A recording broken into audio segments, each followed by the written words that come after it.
Hello YouTube, Damo_23 here, and welcome to what is a brand new series on the YouTube channel.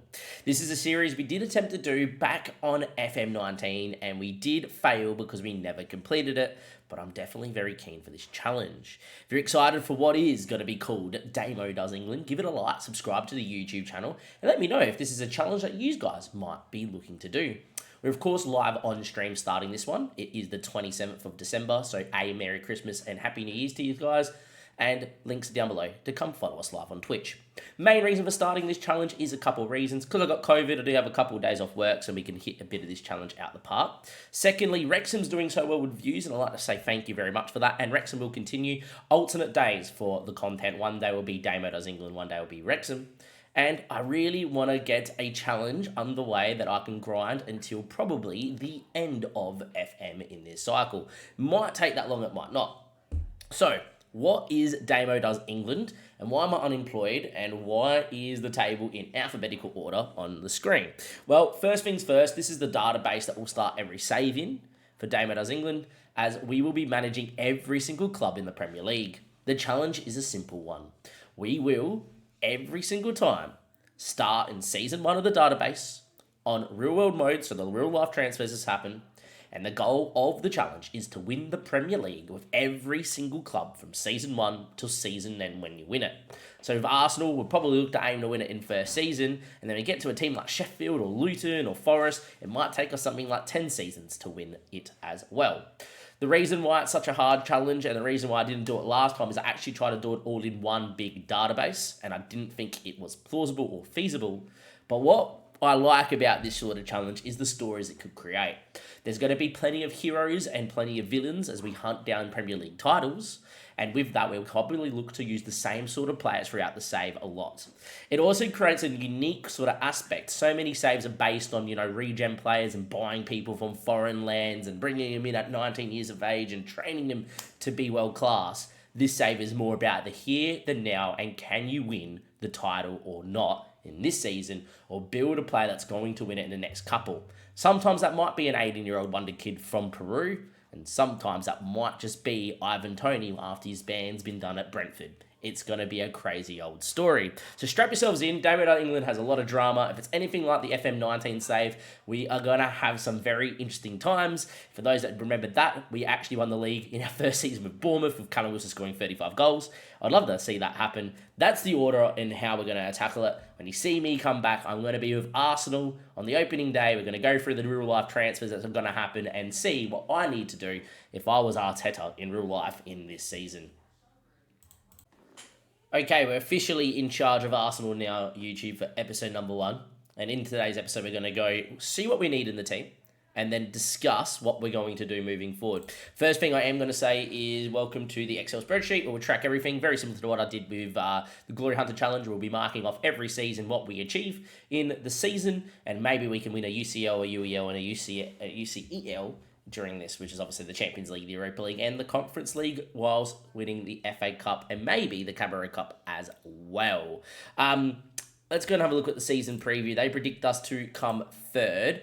If you have a look at the team, they reckon Ramsdale in net, which obviously I think Ray is going to join us, but yeah, Zinchenko, Gabriel, William Saliba, Partey, Jorginho, Havertz, Odegaard, Martinelli, Gabriel Jesus, and Saka, which I do think is pretty good. Now, I've never used Saka on FM, but he does look weldy, and I really do like a winger on FM. Not going to lie, I think wingers play better than inside forwards at times, so we might be using Saka as a winger in this system, which is pretty cool. It's going to be interesting to use sort of teams and, look at this, Luton's going to be difficult. Everton has got negative 10 points, so there's going to be some really good challenges in all of this as well.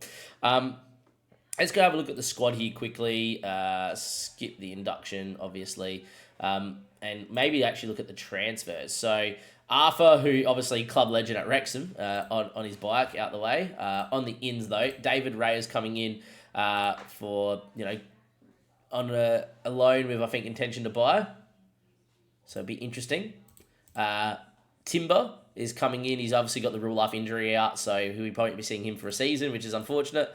And Declan Rice does officially join us, and it's going to be interesting to use Declan Rice, who's pretty good. Unfortunately, there's not much money left in at the football club at the moment. We've only got 6 mil to spend right now, and we've got some available wage. which kind of tells me that there's not too much going on. Now, there is money coming out of the team as well, potentially making something like 16 million over the initial plus more, which is not too bad. And we're saving a lot of wage. So hopefully these will all come into effect, etc. If we were to pick what I believe is the best 11, just quick pick that with the assistant here. They reckon it's something like this, which I would agree to. Somewhat. I do think with Arsenal, I would actually play more a 4-3-3, and I do have a 4-3-3 loaded up from the beta save, which is the Spurs built 4-3-3, because I think it just suits the team a little bit more. But we'll see how we go. So that's kind of the team right now. We don't have too much money to spend. I think this is definitely a sort of stage where if we can go in and look at reports, players that aren't of levels like, guys like this, all three out, if we can sell all of them, raise some money, we might be able to go get a couple of key players that are going to help us win the league as well. Last thing that I want to mention before we go away as well is we do have Zinchenko and Odegaard that make it into the team of the year. So with that being said, we're going to look to use both of them as we go through in this challenge. With Arsenal, can we win it in Season 1? Let's go find out. I'll see you guys on the opening day, which will be Man City? No, it will be Wolves on the opening day, and hopefully we win the Community Shield already in Season 1. YouTube, here we go. We're going to win the Community Shield. Pre-season, big tick. We've just beaten Manchester City 2-0 in the Community Shield. Now, I didn't give you this game because I wanted the first game of the series to be a Premier League game. Obviously, the Community Shield was not really part of the challenge, but we're definitely going to mark it on there as part of the challenge. We have won the Community Shield, which is outrageous. So a trophy first up, which is great. We have a 4-3-3, which I'm going to explain before we play the next game. Very well done, boys. Congratulations. I'm going to show you guys the stats here, though, of the game, of course, as we click through. But yeah, absolutely huge. What a performance. If we go to schedule here, go to 2-0, should bring me back into here. As you can see, we had 11 shots, 7 on target, 1.28 XG, playing in a 4-3-3 against City, who had more possession. Both goals coming late. Eddie and Nketiah scoring off the bench, and then Thomas Partey off the bench, setting up Saka on the break. Two very, very, very nice goals, and goals hopefully you guys can see in our opening day against Wolves. This move here is just, we need to see it in its entirety. So the ball gets cleared long. Tommy Asu's just come off the bench at right back, and I can't wait to show you guys the system. And then look, Declan Rice, Saliba, we go out the other way. Rice dropping in so we can create a 3 or a 4. Smith Rowe playing out on the left. Comes inside, back out to Saliba, working it side to side. Good ball here to Saka. Diagonal run from Nketiah, first time ball, one touch. What a finish. Thank you very much for coming. Just a very good move. Very side to side. And I'll explain this tactic in a second so you can see how side to side it is. Second thing is on the break. Saka's here on the left, coming into that, on the right, coming into his left is pretty good. But yet again, look where we win the ball from a throw in and we build out. It's so nice.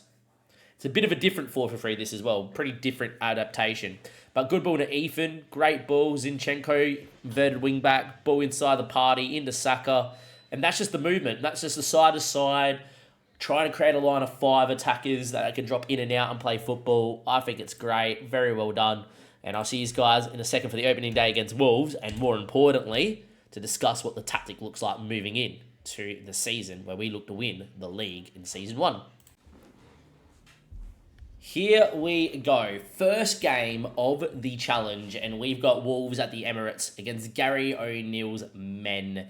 Let's see what we can do here. It's been a very good pre-season. Obviously, you guys saw the result against Man City. We beat the Arsenal second 11 5-3 in a game where both sides were pretty rotated. Beat Birmingham, Wickham, MK Dons, Reading 9-1, Chateaurouge, I don't know, just whatever they're called, the French team 7-0. Benfica, more importantly, 2-0. In a game where they came pretty full strength and was our bigger challenge until Man City. And as you can see from their 70% possession, this is a system that is built on keeping the ball. And Manchester City will obviously been 2-0. Now, I do have to explain this, and something maybe Football Manager needs to point out, maybe something I'll put into the SI forums. Because they signed Declan Rice in real life, the game gives you a budget of no money and then takes money out that budget when all the real life signings come in and puts money back in when the real life signings come out. My worry is that I'm going to be over the payroll budget, and thus the board's going to get angry at me and may, because of that, sack me. I've seen that happen, where, the good old one back in the day was, not developing people in the youth team for first team football, and you keep getting 1-star regens, and then they sack you. I don't know. I've seen that happen. As you can see though, apparently the payroll save would be 300k as it stands right now. I don't know where that's coming from. Have no clue where 300k of payroll is coming from at the moment. So we're monitoring this. We're definitely not signing anyone, but I think we've got a really, really, really good.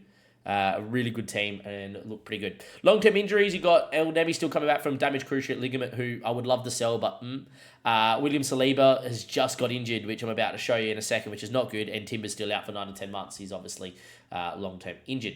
In terms of season preview here, now that all the transfers have been done, we are predicted to come third, but City first and Liverpool second. Zinchenko and Odegaard are the two that get into the team, and they predict us to play 4-3-3, which is correct. Let me talk to you about the system, though. As it stands, that is my best 11 and my best bench. And that's the 11 that beat Man City. So, my best 11 has Ramsdale and net as a sweeper keeper and support. Ben White playing inverted wing back. And yes, we can see the system is a bit weird. Inverted wing back with Saliba, Gabriel, and Zinchenko playing inverted wing back on attack. Main reason is he's so good coming inside. If you look at his stats, when you look at him, he's got great first touch, good passing, great mentals to be a midfielder. So may as well put him in the midfield, and off we go.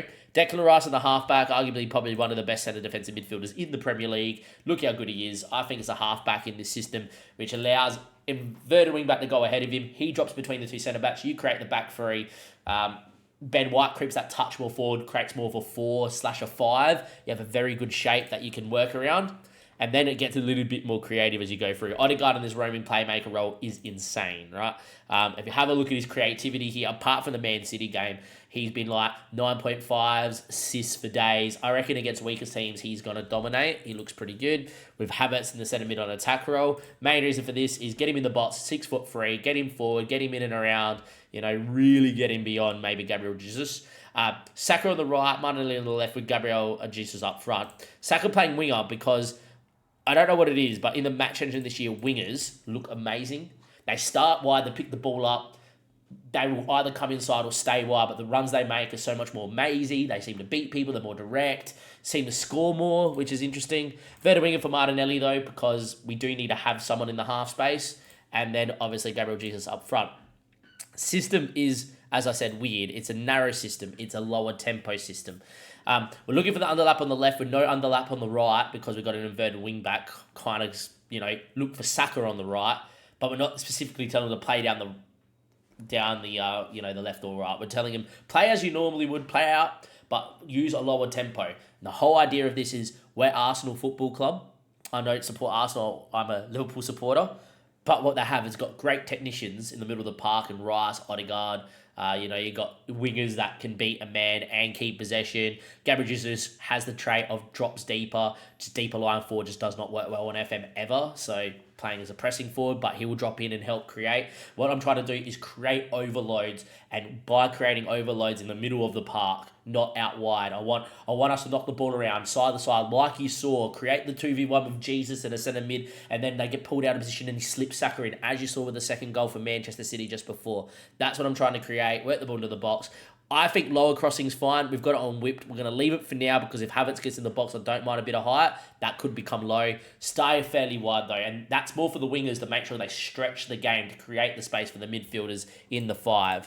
When we're out of possession, we regroup, but we counter once we win the ball. So because we're playing this expansive sort of system in the middle of the park with a lot of guys, Zinchenko going forward, Odegaard roaming, Havertz getting beyond Jesus. When we lose the ball, into shape straight away. One person go, press into shape straight away. Counter once we win the ball though. Still looking to play out obviously with Ramsdale. But the more interesting thing is, you guys would know that I solely at Wrexham have used a heavy pressing, higher tempo, in your face sort of system. I don't think we need to with Arsenal. I think what we need to do, and proven by the Man City game just before, is we need to be defensively solid. We're going to be in this system having 60-70% possession against a lot of the teams in the Prem. So if we're defensively solid, if we're that little bit deeper, if we're forcing teams wide and not giving them clear-cut chances through the middle, we're not going to concede too many goals. And then we're going to back our creativity in to go and look to create, score, dominate games, kill teams with possession, kill teams with creativity. I feel like if we went heavy press full board on your bike, the issue with that is we'll get hit on the break too much. and we'll have a lot of people out of position. So I think we combat the fact that we've got inverted wing backs flying and we've got roaming playmakers and whatever, is a bit more deeper in a mid-block. Still look to press once they get into the mid-block, but obviously don't be on the counter press. Don't go to counter press. Get into your shape first, then press, and then off you go. And I think that's a really, really good system there. Obviously, Lieber's out, which is not good. Probably going to get Jorginho to the bench, but he's not going to play. Declan Rice could actually play centre-back, and we could get Partey in, and I think that's what we're going to do. We're going to go Declan Rice in there, and we're going to get Thomas Partey to start, because Partey's just so good in the thing. I'd prefer to play Declan Rice in the half-back, but we'll put him at centre-back and see how he goes back there. So we're going to go Ramsdale, White, Rice, Gabriel, Zinchenko, Partey, Havertz, Odegaard, Saka, Martinelli, and Jesus. Hopefully we have a very good game here at home against Wolves, and you guys can see what's going on in terms of the system. Now, off we go. Important to note that our, Freestar is a very good to leading Premier League player for this team. So we've got some good depth, etc. If you look at the depth of the bench, now, James will become Raya, good backup keeper. Tommy Ashley and Kiwor can both play left back and centre back, and Tommy Ashley can play right back. Usually it is obviously Partey on the bench, and he can play right back in DM. And then have a look going forward. Fabio Vieira, Smith Rowe, and Ethan can all play centre mid in a creative sense. All of them can play wide left and right. And Trossard, Nketiah, and Ethan, the young 15-year-old, he looks amazing on FM for those that do not know. There's his mentals and his physicals for you. He can play up front. Now, important to note when we do play teams, how they line up in Season 1, because we might line up the same. But here we are at the Emirates. I've never been in charge at Arsenal, so this is a fun little one. Oh, actually, that's a lie. I did that in the last game when I was in England in FM19. We got to Brighton.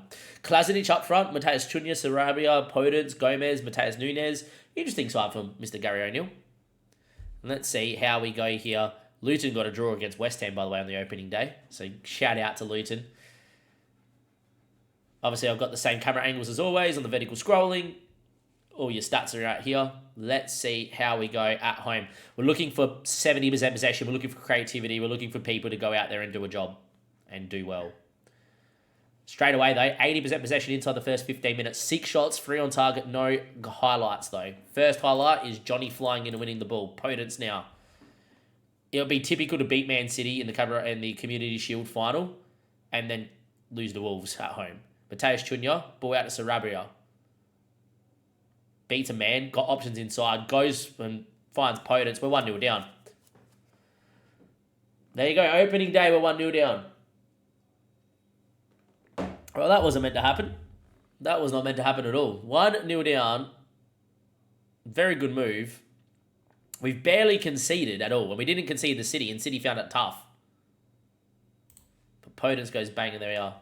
Corner straight away, though. And yeah, we are live, and Bergier's pace in the lower levels is just so overpowered. Gabriel Jesus goes into Odegaard on the short corner. Backstick ball, Gabriel's there. Heads down, Zinchenko. What a goal. What a goal. The short corner's there. Gabriel knocks it down to Zinchenko. Good volley, or half volley. We're back on level terms after 18 minutes played. And, we've got some height with the centre-backs, etc. But we also have very good players that do the short corner routine. And Gabriel, what a knockdown, what a volley. And that is 1-1. That's a very well-worked goal. Highlight straight away again. Semedo into Mateus Nunes. Semenyo. Picked off by Zinchenko. Havertz now. Martinelli staying wide to keep possession. Finds Havertz. Runs into a bit of a cul-de-sac. And that's where we just need to turn out and keep possession, which we've been doing in pre-season. Don't know why we haven't done that here. We don't win the ball here. Klasinic can hold it up. Should have won it then. We don't. Sarabia again. Klasinac. We're going to win it now. Can we go on the break maybe? Havertz was the ball. Didn't get found. Declan Rice needs to keep it. Saka now needs to knock it back a line. And can we build? Side-to-side football is all we want. See, this is what I like. Look at Havertz's space. Unreal. Great run from Martinelli. Can he find someone with him? Goes himself. Well, good save from Jose Sarr. But that's the highlight that I like in this system. Is when we win the ball. Oh, no, we don't. Can we go back to the last highlight? Is when we build out, look at the lines that we can break. So when the ball comes back here, look at the lines that we can break. So like straight away, still got good shape. Got someone underneath the ball that can we get a midfielder facing forward. And straight away you've got guy in the half space. You know, Odegaard's in a not bad area here, roaming around to pick it up, but he sometimes is up here. You create that little line of 4 or 5 that can drop in and out to break down the lines, and there we go. The only thing that needed was a heavier ball to get Martinelli in one-on-one, or Saka to be alongside him to get in behind, but a pretty good move. 21 minutes played. Sarabia, Semedo, Mateus Nunes might hit one. Does hit one. Ramsdale, that is so poor. Well, for barely conceding, we've now conceded 2 times at home.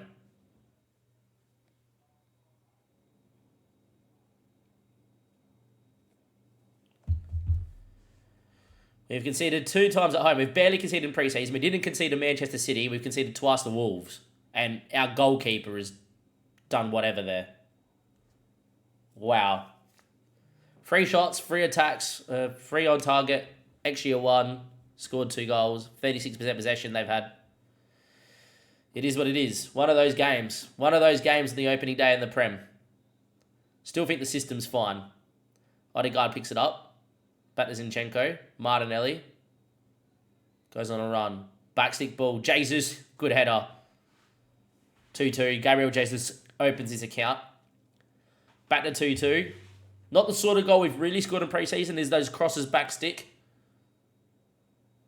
But they are a thing. Good movement though. Very well done by Martinelli here to get half a yard as well. And a great ball in too.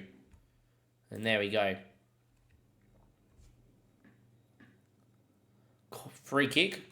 Got height in the back stick. Look for Thomas Partey. Didn't find him. Falls to Martinelli. Can he recycle? Can he find a midfielder? Zinchenko dropping into that midfield role. Declan Rice. Gabriel. Ben White, sorry, not Gabriel there. Martinelli. Cuts it. Jesus, what a ball in from Martinelli. Gabriel Jesus scores. We're up to 3-2. Think straight away, my synopsis on why we're conceding is we don't have Saliba at the back, and he's a Rolls Royce. We've got Declan Rice at the back, which maybe isn't the best thing. Still think Partey's really good in there. But 3-2 up. It's okay for now. We've dominated the game. You look at the match momentum. We've absolutely dominated. Wolves just scored every time they've gone forward. Martinelli back to Gabriel.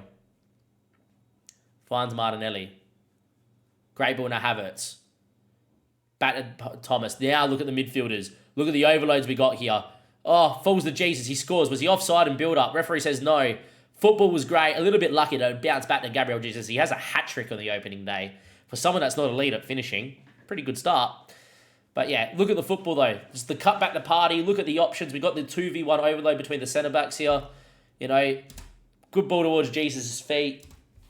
Get a little lucky. You know, Ballon Dawson should probably do a lot better. Now all of a sudden it's 4-2. The domination is paying off. Gabriel again. Can go inside. Zinchenko. Havertz. Odegaard. Good ball to Gabriel Jesus. Saka made a run inside. Jesus goes himself. He's got options in the box. Got one on the top of the box. Then he goes back stick looking for Martinelli. He won't win that header. Martinelli needs help. Has it inside. Finds Odegaard. Ball to Gabriel Jesus is unreal. Apparently the flag's gone up here. What a ball from Odegaard in that roaming playmaker role though. Great run from Jesus. Saka took into the 9. Jesus went wide in the build-up. Love that. Bit of rotation. Unfortunately, the flag is going to stop us from going 5-2 up here on the opening day. Great movement though. Just look at the movement here. Look at the options here. See Saka straight away. Gives the space for Jesus to come wide of him. Just offside. Great finish though from Gabriel Jesus. Well boys, 4-2 up at halftime. Doing very well. Defensively not the greatest, which is a little bit odd.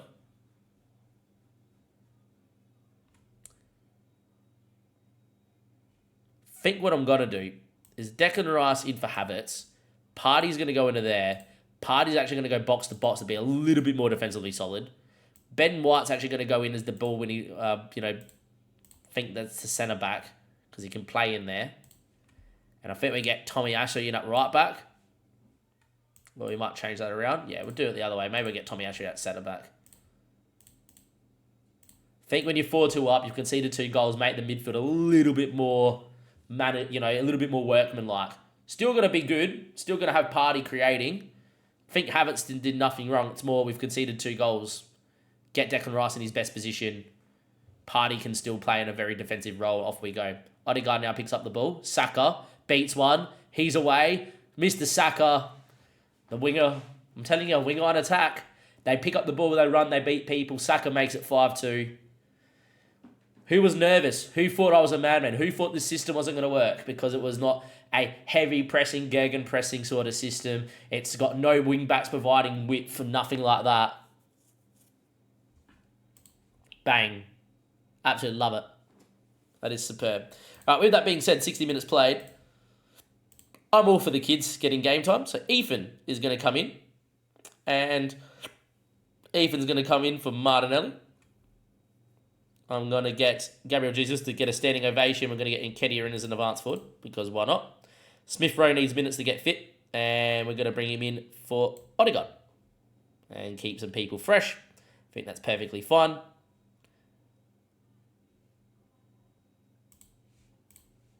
And we'll leave one more change up our sleeve.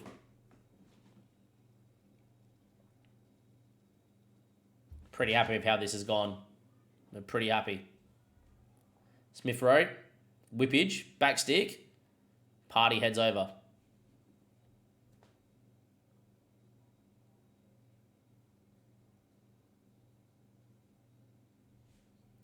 "77 minutes played.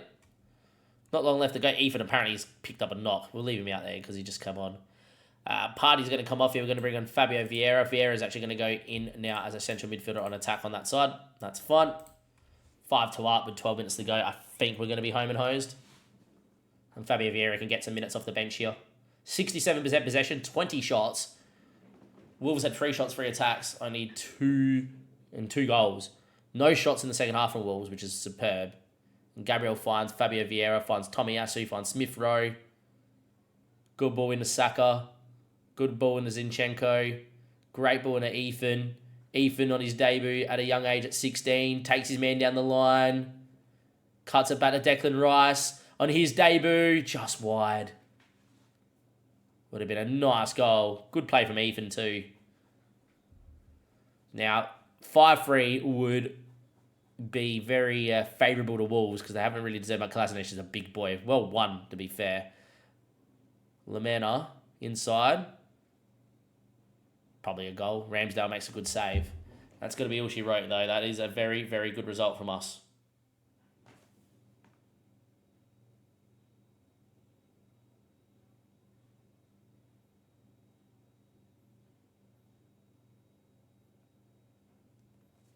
I'm asking how my COVID is. My COVID's okay. All right, 5-2 we won. That's beautiful. That's a very good result. Very happy with that. That's a great opening day, apart from conceding twice. I thought we were fantastic. And that is as good as she wrote. Now, when are we going to see each other again for a game here in the Premier League? Got Spurs, got Chelsea, but they're very early on in the season. I think what we're going to do is we're going to come back here for maybe a Brighton-Newcastle doubleheader. And then we got Liverpool-Man City. That makes a lot of sense, actually. I think we're going to give you the Newcastle game as one game, actually. And then next episode is going to be the Liverpool-Man City doubleheader. And see how we go. Let's have a look at our run home is. Our run home has got Aston Villa and Man United on the final day. Oof. Tough final couple of games. We got Man City and Liverpool, I did see there in our last day. We also have Champions League football that maybe we'll give you a game in the Champions League because, look, it's nice to win the Champions League as well. But the opening episode of Damo Does England is done. Let me know where you think I'm going to finish. Am I going to win the league in season 1 over Arsenal? How long is it going to take us before we get to Aston Villa? Who are you most excited to see me manage? If I've got to pick out a team, I think trying to stay up with Luton or Everton or Sheffield would be quite the fun challenge. See you guys next time. Thank you and goodbye.